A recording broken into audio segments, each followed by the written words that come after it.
Úgy tűnik, hogy a katartikus élmény holnap estére marad, ne haragudjatok, egy kis technikai probléma, de így még nagyobb lesz holnap este az izgalom, úgyhogy tartsatok velünk mindenképpen, főképp azok, akik lefotóztatták magukat, és mindenki, mert ez is kapcsolódik, ez a videó is a Csillagpont témájához.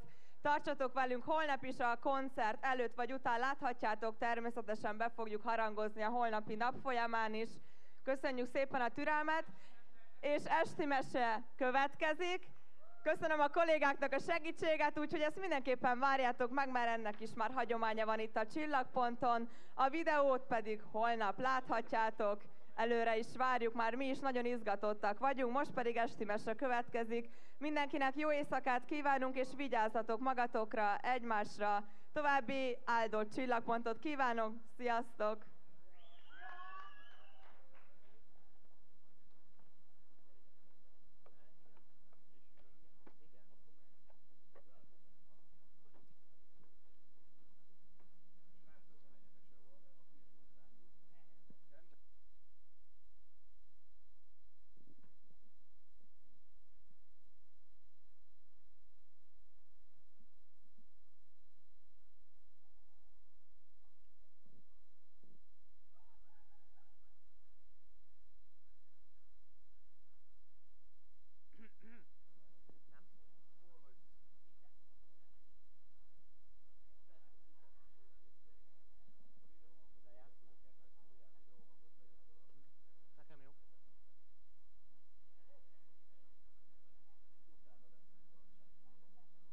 Mehet? Hall mindenki? Nagyon jó. Improvizatív esti mese következik, amely megtörténik abban az időben, amikor a mi Jézus Urunk és az ő Péter tanítványa még ezen a világon járt és kelt. Ekkor történt az, hogy Jézus, Péter és még páran a 12-ből, a Galeriből elmentek egy mezőtúri fesztiválra, egy Csillagpont nevű találkozóra. Meg akarták hallgatni az Agapé zenekart, és nagyon sok egyéb alkalmat és programot is. A mi Úrunk Jézusnak volt egy lehetősége egy sátorban leülni, és bárki kérdezhetett tőle. És volt valaki, akinek eléggé furcsa volt a tekintete. Látszott rajta, hogy ő most sunyi lesz. És föltette ezt a kérdést, hogy na de Jézus, mondd csak, mit csináltál te 30 évig? Jézus ennyit mondott, hallgattam.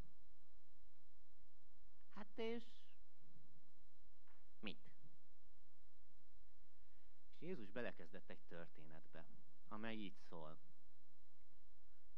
Tudjátok, fiatal koromban egy kis lakásban éltem, nem olyan nagy, egy picike, vékony falakkal,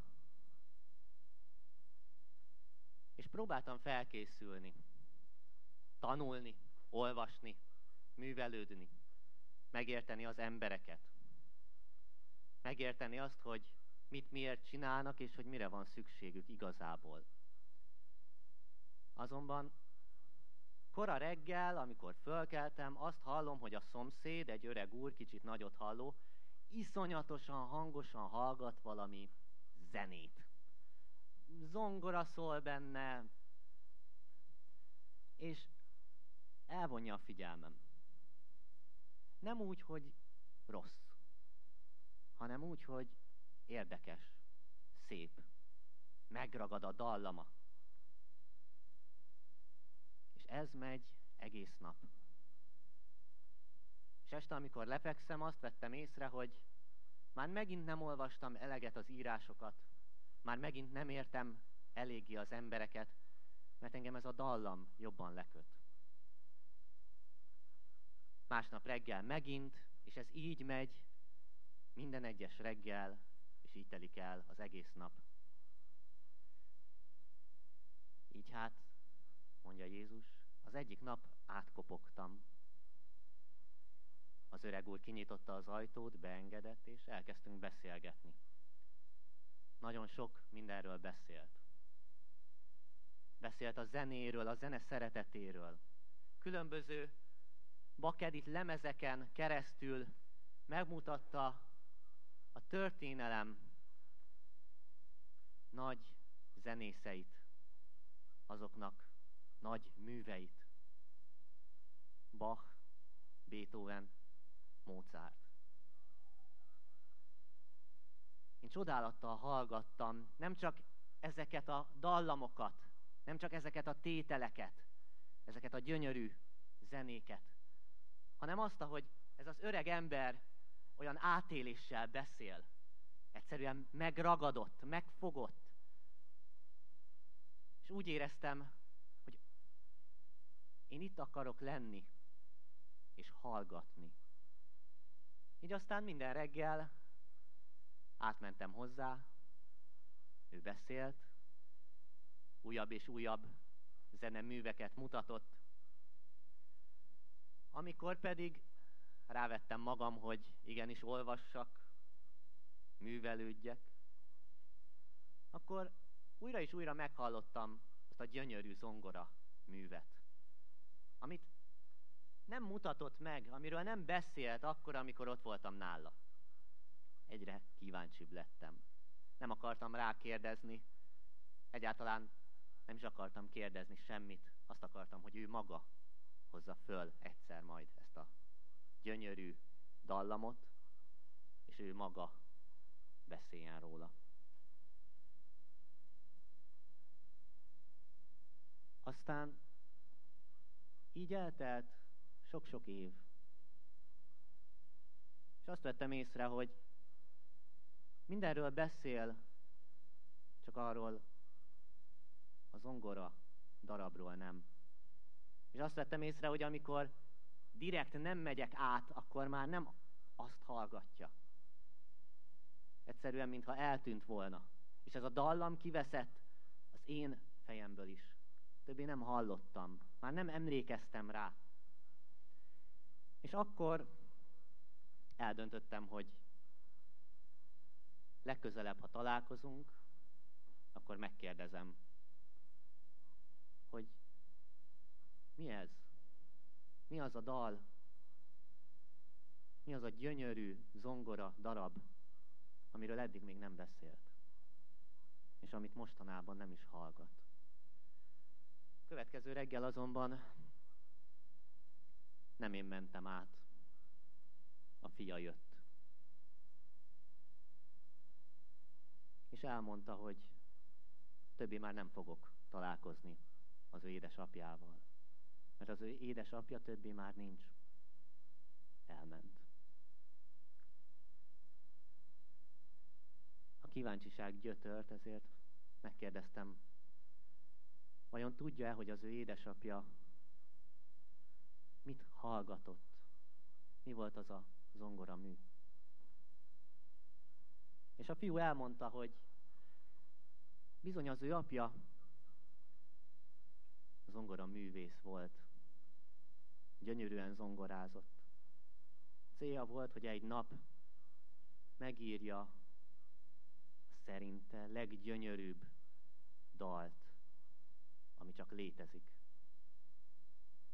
Egész életében egy tételt, ezt az egyet, ezt a talán félkész tételt írta meg. Föl is vették. Azonban balesetet szenvedett.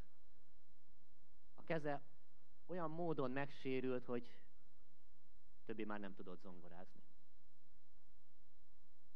Annyira magába szállt, a depresszió, a szomorúság annyira gyötörte őt, hogy elvonult a családtól, elvonult a világtól, bezárkózott a lakásába, és minden nap ezt a művet, ezt a félkész művet hallgatta.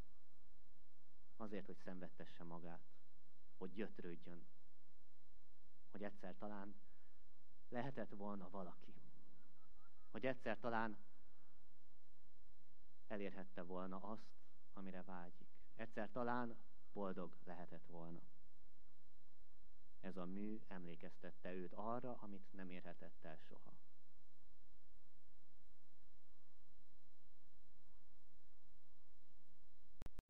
És akkor értettem meg, hogy mit jelent hallgatni. Akkor jöttem rá arra, hogy az öreg úr mennyire vágyott arra, hogy adjon magából. És akkor örültem annak, hogy az élete utolsó évében, a vele való kapcsolatom utolsó éveiben egyáltalán nem hallottam ezt a dalt, ezt a darabot.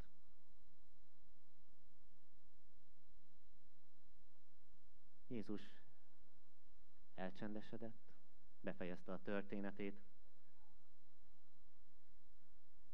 A fiú pedig leült,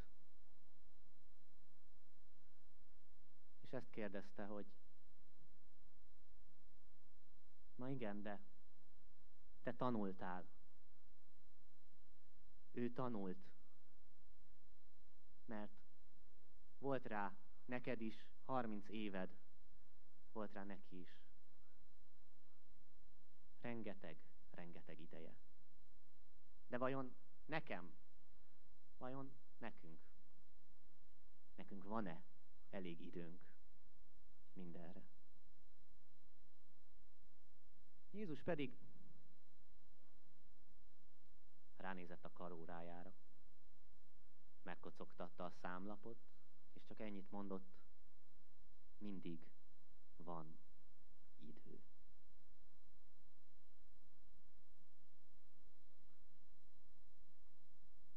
Köszönöm.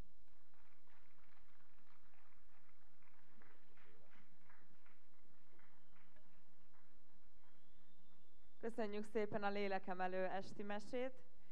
És még egy fontos hirdetés kimaradt. Lovasi Andrással és Lecsóval találkozhattok a Közös Pont sátrában, amely ott van a focipálya végén. Egy moderált beszélgetést hallgathattok tőlük, úgyhogy azt gondolom, ez egy méltó zárása lenne ennek a tartalmas napnak, úgyhogy szeretettel várnak mindenkit ott a helyetek.